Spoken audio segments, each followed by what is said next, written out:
Hello, everybody, and welcome back to the Cold Hard Truth podcast. I'm Jack Smith. I'm Shrikar Gendered. I'm Anish Gupta. I'm Tyler Stack. Tyler, you want to tell them a little bit about the stuff you do for the Bills? Yeah, for sure. All right, so I run Bills Legacy on Instagram, and it's really just for like news, scores, updates, all that stuff. It's also just for like opinions and what I think the Bills should do with like the draft, free agency, all that stuff, and really just roster cuts and all that stuff. So yeah. Yeah, so Tyler's one in the long line of fan bases we're talking to on the podcast. We wanted to bring him on today to talk about the Bills offseason and outlook on the future. Tyler, why don't you give us some of your opinions from free agency and the draft for the Bills this year?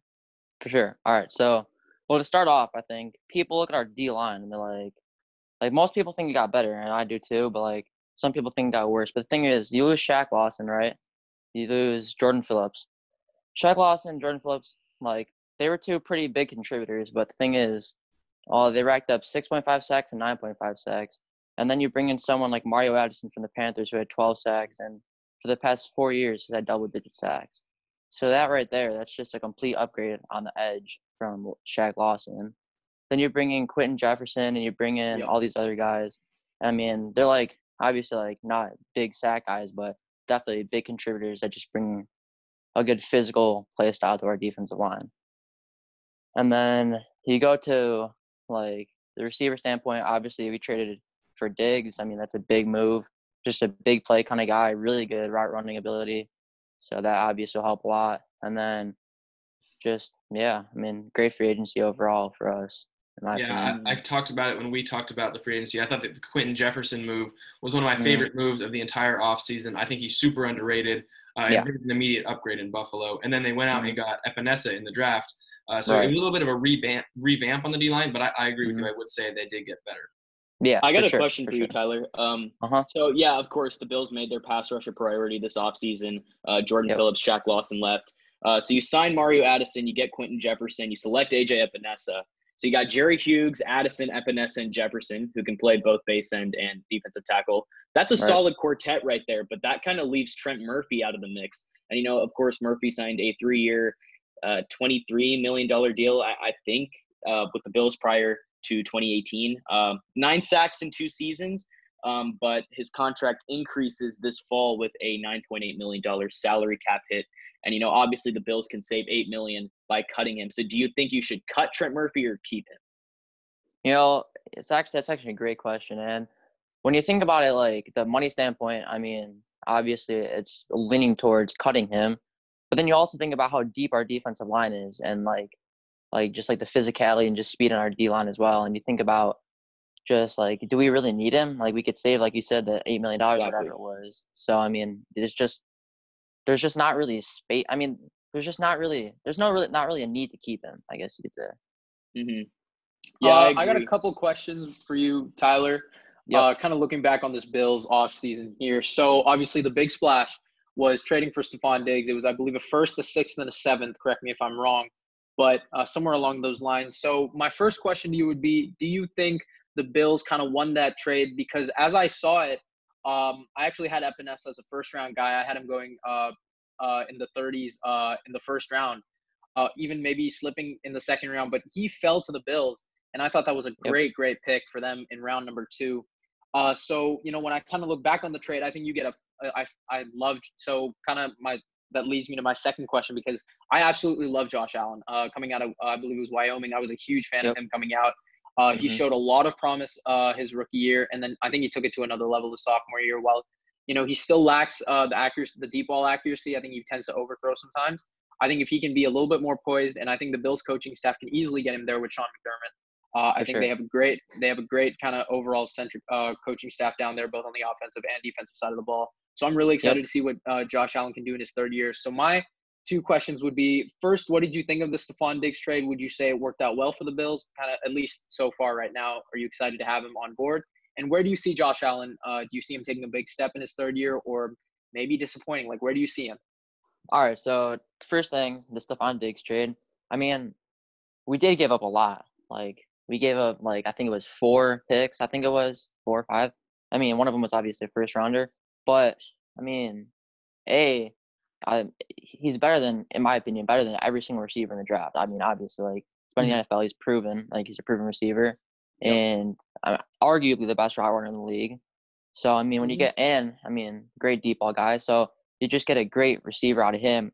And then you mentioned Epineza, and it's just like, yeah, like, he was a projected first-round talent.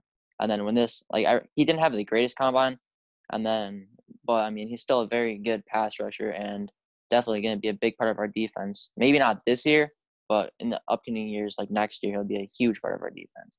So I think the Diggs trade, we definitely won that when you take into consideration Epineza and then also just getting Diggs and then providing Allen with, like, just more weapons on the offense side of the ball.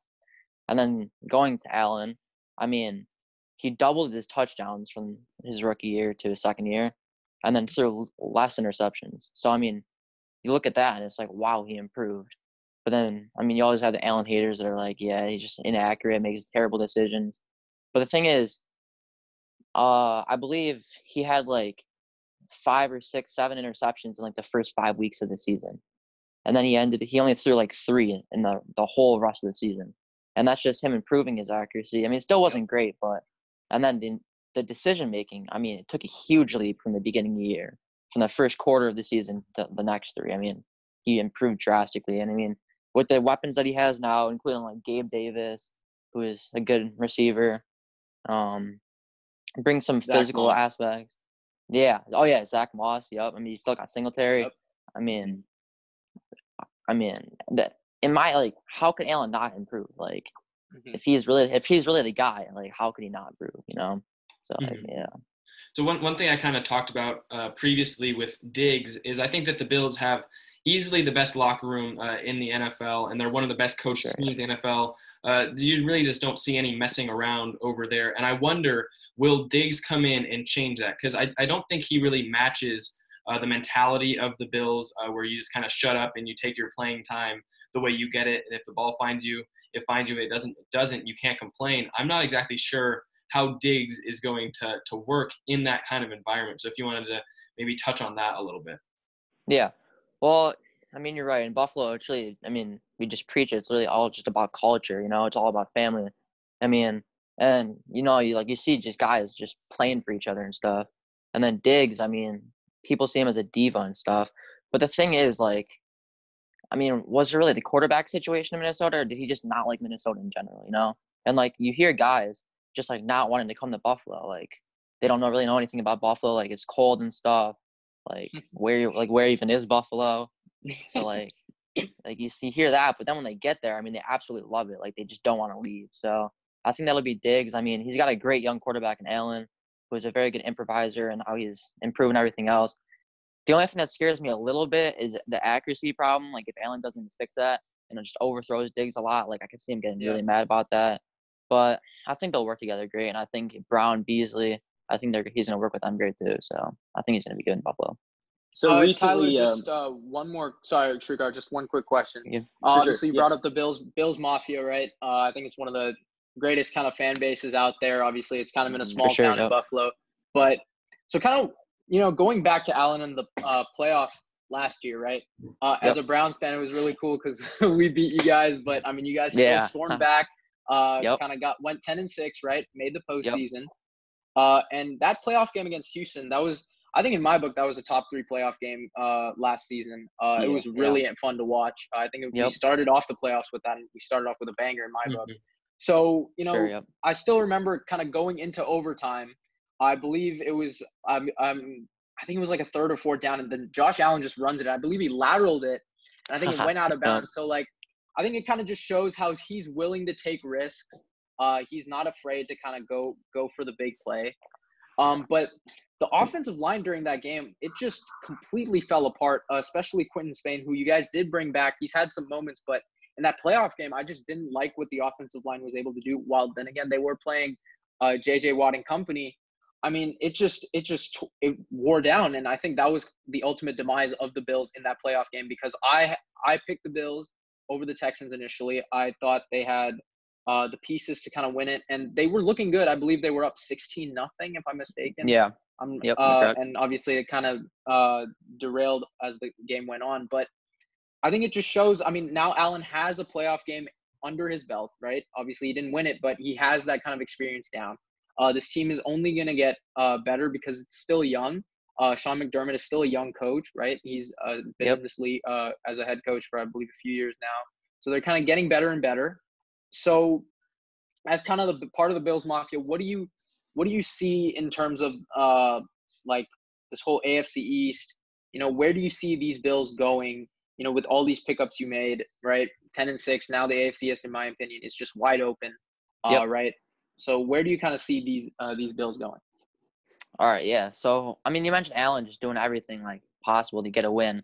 I mean, he tried to hurdle like a dude, like, and you just don't see quarterbacks doing that, like, crazy. I mean, I love it, like, it's just awesome. And then you mentioned like obviously like the big free agency signings and the draft for us, and then obviously the Patriots just losing some few pieces on defense, losing Brady, and them kind of falling apart. I mean, you said like the East is wide open, and that's 100% true. I mean, I think honestly the division right now, I mean, it's kind of obvious, like it's the Bills. Like I mean, I just don't see a team that can compete with us. Like, I mean, we have a great coaching staff, you know, like Allen, obviously. I mean, our offense improved drastically. Our defense, probably the best in the AFC in general, and maybe the top 3 in the NFL for sure, in my opinion. And I mean, I think with, like you said, Allen getting a playoff game under his belt, I mean, definitely good, and we can definitely build off of that too. You know, we played a pretty good game. You know, I mean, the first half we just dominated. Then everything just really fell apart. So I mean, we can definitely build off of that. You know, we got better. So I mean, if everything plans out like it should, I mean, I think the AFC East is ours for sure. Yep, and Jack's a Jets fan, so you know, as a Jets fan, it does hurt to admit it, but I mean, the Bills are the front runner in the East right now. I'd say it's really the Bills and everyone else because no one really knows what's going to go on with the rest of the division. Right. It's hard to tell what the Dolphins and Patriots are going to be like, and the Jets' schedule is so hard. Also, the Jets, please no Jets bias here, Jack. No, I'm saying their schedule is so hard. Allen is better than Darnold. Josh Allen is better than Darnold. Allen's better than Darnold on that one, but more. Shrikar, did you have something?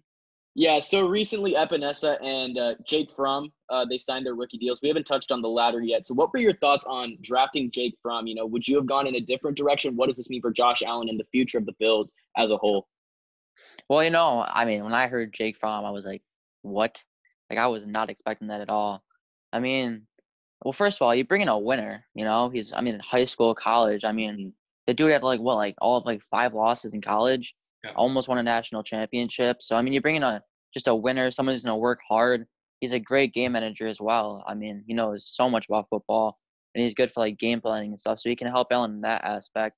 Plus, it's just someone really to just push Allen in training camp and stuff and throughout the season, you know? I mean, plus you think about it, could this be, a prove it year for Allen? He has all the talent around him now. It's his third year. He's got a number 1 receiver now. Right. Yep. I mean, you have 2 receivers that had 1,000+ yards last year, and then Beasley who had 750. So I mean, then you add in Zach Moss and Singletary, and upgraded O-line, who's now play with each other for another year. And then we also brought in Evan Boehm from Indianapolis, I believe. Also on the O-line, just for some more depth. He's got some good experience there. Yep. And then you mentioned Spain. He did pretty good last year. I believe only allowed 1 or 2 sacks. So. Yep. I mean, except that playoff game, that was a bit concerning to me though. So I'm a bit worried about that. But maybe if it can gel together. And you brought up the Colts guy. I'm blanking on his name, but I mean, he did come from one of the best O-lines last year, so he can kind of bring that mentality back to them. But yeah, hopefully Spain gets his act back together because it was really it was tough to see. I mean, play after play, they were just allowing pressure, and I was just like, Allen needs that kind of help. I mean, Allen hasn't had consistent offensive help. Obviously, the Bills have been known for their defense over the last few years.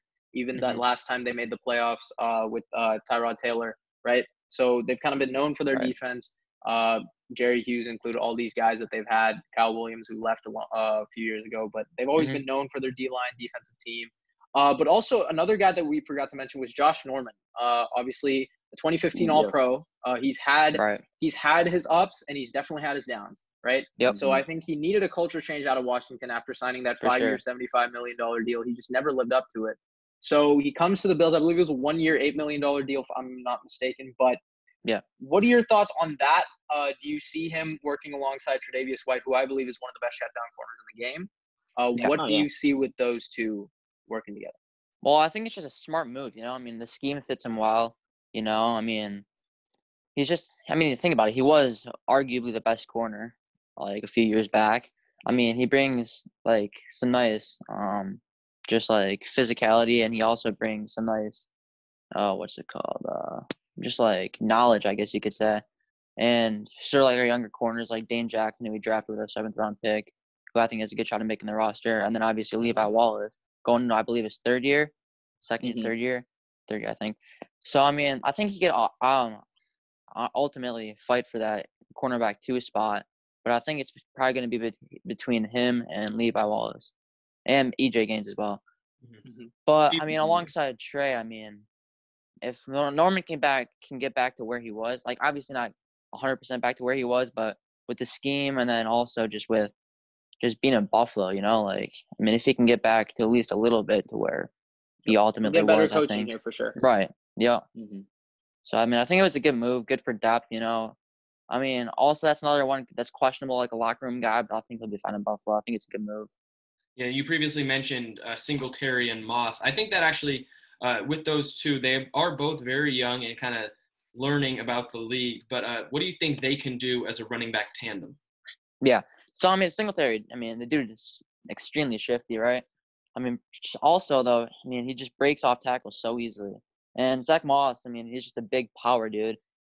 But he also has some home run hitter speed, but like he's not like a speed guy, obviously, but he's got a little touch of speed to him too. So I mean, I guess Moss will take over like Gore's spot from last year. Like he's like a short yard guy, but also he can just wear down a defense, you know, break off tackles. I mean, Singletary, I mean, he's just great. I mean, he's a good pass catcher too. One of the actually, I believe it was an overtime or maybe the fourth quarter. Yeah, it was the fourth quarter to put us in overtime. Made an amazing catch and then made a great run after that. So, I mean, I think getting Moss is a great move, and I think that our running back room now is actually very good.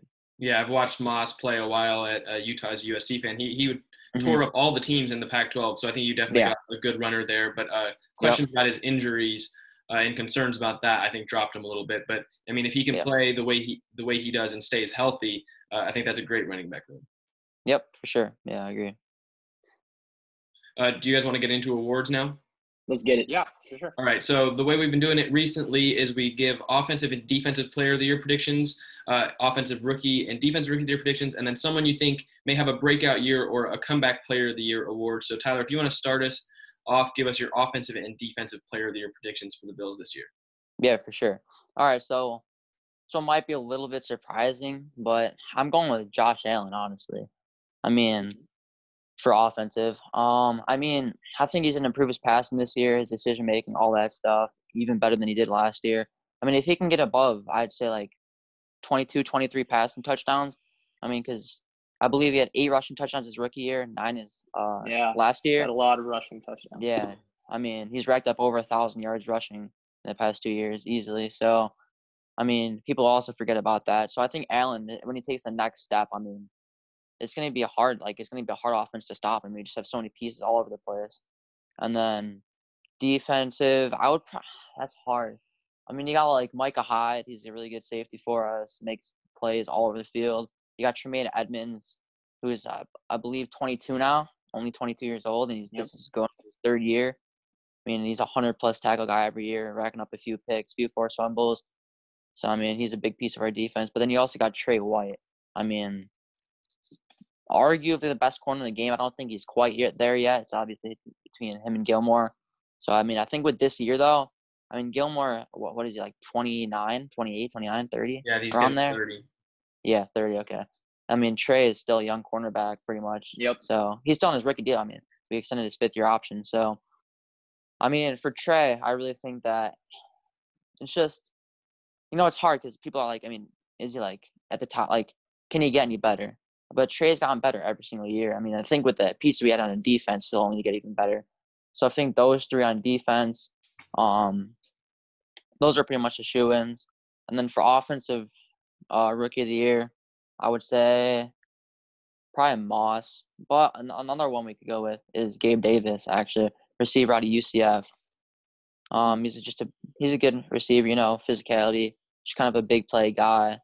I mean, I was watching one of his games against Pitt last year. I believe he had like 3 touchdowns in one game. I mean, he's a really good receiver. But Zach Moss, I mean, the dude's a monster. We talked about him earlier. I mean, just brings a great, completes our running back room in Buffalo, honestly. All right, so what do we got up now? Defensive rookie there? Sure. Mm-hmm. Yep. All right. Well, you got Dane Jackson out of Pitt, just a cornerback. If he makes a team, which I think he will, I mean, he's a good corner, nice polished corner, and he's got a lot to learn, obviously, coming into the league with Trey and Norman, obviously 2 really good corners, or previously good corners. I think he's one that could be good, but then obviously, I mean, Epineza, yeah. Thing is, how many snaps is he going to get, though, at Iowa, I mean, he did good when he didn't have to carry the whole load, which he didn't. So that's good. I think that he's not going to get as many snaps this year as he will obviously in years to come. I think this might just be like welcome to the NFL year for him because we have so much depth on the D line. So I think, and just the edge. But then we talk about Trent Murphy obviously getting caught maybe. So, but I think Epineza most likely would be our defensive rookie of the year or player of the year for the Bills. Mm-hmm. Yeah, I agree for the most part. I think offensive player of the year for me, I'm going to go with Stephon Diggs. I think he could be a 1,000-yard receiver with Josh Allen. And I also think that he's going to help John Brown. I mean, I don't think we touched on this, but I feel like he could definitely help John Brown and Cole Beasley a lot. Mm-hmm. For defensive player of the year, it's between Micah Hyde and Tre'Davious White for me. I'm going to go with Tre'Davious White. Of course, as you said, he's been consistently good. He gets better every year, it feels like. I think since 2017, he's been one of my favorite shutdown corners in the league. So I got to go with him there. Offensive rookie of the year, I'm going to go with Zach Moss. I think he's a perfect complement with Devin Singletary. He kind of takes Frank Gore's spot, like you said. So I'm excited to see how he's going to be used in this offense. For defensive rookie of the year, I'm going to go with Epinesa. But that kind of depends on Trent Murphy and what the Bills do with him. Of course, we don't know how many snaps he's going to get. His production at Iowa was great, but of course, I think injury concerns were there. Or not injury concerns, like concerns about his athleticism, if that makes sense. I think that caused him to drop. I don't really know why he dropped. I mean, he's a first-round talent in my opinion, but I think that was a great pick where you got him. So I'm going to go with Epinesa there. So Epinesa, Moss, Tre'Davious White, Stephon Diggs. Those are my picks. So for my picks for offensive player of the year, I got to go with Josh Allen. And because so there were 5 quarterbacks taken in the 2018 draft. Obviously, Jack, Tyler, and I are fans of 3 of them. Jack loves Sam Darnold a little bit too much. I think he gave him mono, but that's okay. We can talk about that later. But I think if I were to rank them right now, I would put obviously Lamar at 1. But Josh Allen and Baker, I think I'd put Josh Allen right above, and then I'd put Baker at 3, I'd put Darnold at 4. Obviously, Rosen hasn't gotten his opportunities yet. So I really think Josh Allen can take a big leap this year. I've always been a believer in this guy. This dude knows, he has that winner's mentality. He's willing to risk it all. Like you said, we talked about it. That playoff game, I was really impressed with what he did, even despite the loss. And I think this year that he can easily take a leap. I think it comes down to all 3 of these guys, Baker, Josh, and Sam Darnold, who's going to take that big leap. Obviously, Baker had best rookie season of all time, then the sophomore slump, right? Josh Allen took a leap forward, but then the inaccuracy issues. Sam Darnold, right, kind of up and down, had mono, hasn't really, there hasn't been a consistent play from him. So all 3 of these guys have questions, but I think Josh Allen can easily emerge and become a star in this league, and I think this is the year to do it. Defensive player of the year might surprise you guys, but I'm going to go with Jordan Poyer. And I really like his game. I really miss him from Cleveland. I really do, looking back on it now. Last year, I believe he had 137 combined tackles and 2 picks, and he's only getting better, even though he's, I believe, 29. But still, I think he can still be better. Still do better. He's a hybrid safety alongside Micah Hyde. That is a deadly combo. I really like both of those safeties. So I think Jordan Poyer can easily become this kind of underrated defensive player of the year for the Bills kind of guy. The offensive and defensive rookies of the year, I think it's just their first 2 picks. Epinesa out of Iowa, Big Ten guy. I've seen him play a little bit watching Ohio State games. I've seen kind of what he's been able to do. And again, like I said, I thought he was a first-round talent. I thought the Bills got him at a great place. I don't remember where. I think it was 54, if I'm correct, but you guys can confirm for me there. And then I think Zach Moss, you guys kind of mentioned it, what he can do, just out the backfield as a power kind of back. And then most improved, I don't know if we touched on this yet, but I was going to go with Devin Singletary. And I believe his hybrid game, he's very elusive, and his receiving abilities are, I believe they're top 15, they can easily be top 10. So I think he's going to take a big leap here. He's got some mentorship from Frank Gore, right? And he's only going to get better. I don't know if this is his third year, but I know he's been in the league for a little bit now, and I think this is his time to shine.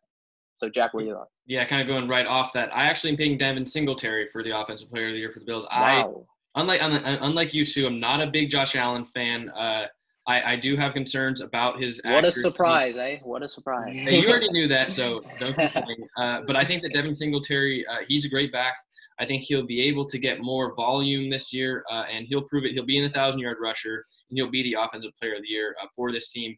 Defensive Player of the Year, though, it was a little bit more tricky. I mean, I thought about all the guys you mentioned. One person we didn't talk about was Ed Oliver, the first-round pick from last year, who I kind of contemplated. But then I wanted to go a little bit bold. I'm going to go with A.J. Epinesa. I think he's going to, by the end of the year, be the best pass rusher on this Bills team, and he'll set himself apart. With all this other talent on the D-line, I think he's going to prove himself, and we might see a defensive player or defensive rookie of the year in the entire NFL season from him.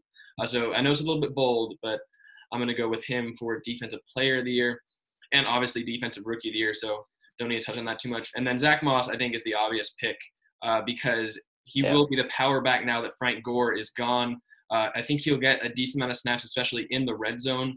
And if he can stay healthy, you should see an offensive rookie of the year caliber season for him for the Bills. Tyler, you want to give us your kind of comeback player of the year? Yeah. Well, I think Josh Norman's a candidate. I mean, just a bad scheme fit in Washington, like not so great coaching, and I mean, it's reunited with McDermott and Bean, and obviously alongside Trey, and just the cornerback like battles and camp and stuff. I think will push him. And I think it'll be definitely an option. But this one, he's not like a comeback player, but I think just most improved player, I think would be Ed Oliver, Like, I mean, just a very good talent. He had 5 sacks last year, 43 tackles. I mean, I think this year he'll have a bigger responsibility. And also, I mean, just going into his second year, So I think he'll definitely improve this year. I don't think he'll ever be like a double-digit sack guy. But, I can't say that. Like, I think in a few years he'll definitely be a double-digit sack guy. Just it'll take a little while for him. I mean, he's just got to develop a little bit more. But I think he could definitely improve vastly this year. So, Trigger. Yeah. So I had 2 players in mind. One was very risky though. So I'm gonna choose Josh Norman here. That's not the risky pick, of course. I mean, if he can return to form, he's gonna take the spot from Levi Wallace. But for now, Wallace was better last season, so that'll be intriguing. It'd be cool to see how that works out. My wild card here was on the offensive line. Like that entire offensive line that started in 2019, it's gonna come back for 2020. One guy that I'm gonna be watching up front is Cody Ford. I feel like he could be primed to make a really big jump. I looked it up. He gave up 7 sacks as a rookie, but I mean, I think he can show big improvement with a year of experience under his belt. So that was kind of my risky pick for comeback player of the year, but I'm going to go Josh Norman. I'm going to play it safe. Yeah, I kind of went a different way too. I'm going to go with Dawson Knox, actually at tight end on the offensive side of the ball. Being the starting tight end in an offense that should play and compete in a lot of games, I think Knox is going to get a lot of opportunities to be a safety net for Josh Allen, kind of a safer target. So I think that you could see a pretty good season from Knox. I'm not sure if he'll be one of the top tight ends in the league, but for a team that's a good run blocker, though. Yeah, that is true. But I think a team that's kind of lacks a star tight end, I think that he will try and fill that void, and I think he'll do a pretty good job. Tyler, do you want to get us started on record predictions to kind of round out? Yeah, for sure.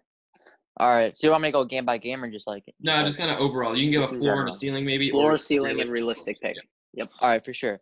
All right, so honestly, my floor for the Bills, I think 8-8, Like our schedule's hard, very hard actually. We have a pretty hard stretch coming up at the end of the year with 8-15 game against the 49ers and then go right to the Steelers at home. the Broncos, which is still to be determined. So that could be a primetime game. And then you got the Patriots on the road primetime game. So we could potentially have 4 primetime games in a row. Like, that's hard. I mean, going from coast to coast there. So, I mean, floor 8-8. I think ceiling, honestly, 13-3. Like, I mean, we're a very talented team. I mean, our schedule is hard, but I think that if you can put it all together, then we're definitely looking at possibly looking at a 13-3 season.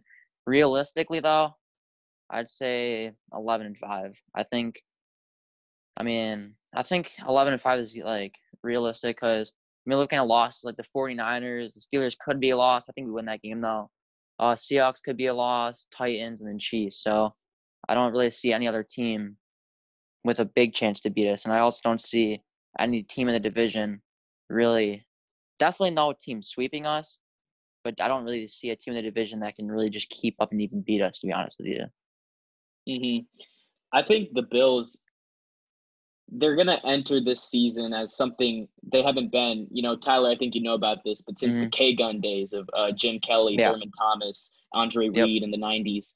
And that's the favorites to win the AFC East. But, I mean, to be the best, you have to beat the best, of course. And after losing both meetings against the Pats in 2019, I mean, the pressure is going to be on the Bills when they first meet New England again in Buffalo in Week 8. And that pressure is just going to stay on Buffalo for much of the season. The Bills do have the easiest schedule in the division, but, of course, you have 2 games against the Pats, home tilts with the Chiefs, the Steelers, and the Seahawks, and trips to San Francisco and Tennessee. And Arizona. All on the slate. I mean, the Bills are tied for the league's 5th hardest schedule in 2020. So my record prediction here, I'm going to say 10-6. I still think they're going to win that division. It's an interesting pick, Streetcar. I'm leaning similar to you. I think with the Bills here, I mean, the AFC East all has hard schedules because I believe they play the NFC West, the AFC West too, I believe, if I'm not mistaken. So they have – those are 2 of the 3 toughest divisions in my opinion. And with the AFC East, it's just wide open, right? Shrikar, you do mention the Pats. Obviously, there's a lot of questions there. The Pats have always had the Bills' numbers for the last few years.